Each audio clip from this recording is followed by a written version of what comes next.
কি করবেন এটাকে দিয়ে? যদি কবর নিয়ে যেতে পারেন, আখেরাতে কাজে লাগে, তাহলে তো একটা ব্যাপার ছিল। তা তো পারবেন না। আপনি বলবেন না পারলে কি হয়েছে, ছেলে মেয়ে খাবে, ছেলে মেয়ে ভোগ করবে নিশ্চিত। বহু মানুষ সম্পদ রেখে চলে গেছে, তার ছেলে মেয়েরা ভোগ করতে পারে নাই, হাতে বুতে অন্য মানুষ খেয়ে ফেলছে, আছে না নাই? সবচেয়ে বড় হতভাগাকে জানেন?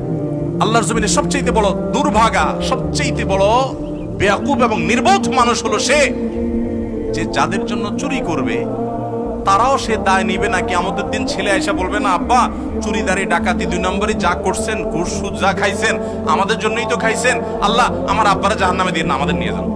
বলবে না ভাই, কোরআন বলেছে ইয়াউমা ইয়াফিরুল মারউ মিন আখিহি ওয়া উম্মিহি ওয়া আবিহি ওয়া সাহিবাতিহি ওয়া বানিহি। সন্তান বাপকে দেখে মাকে দেখে পালাবে, যে না জানি আজকে কোনো কিছুর জন্য ধরে। সবাই ইয়া নাফসি ইয়া নাফসি করবে। যাদের জন্য চুরি করবেন ওরাও দায় নিবে না। আপনার মতো নির্বোধ কে হতে পারে?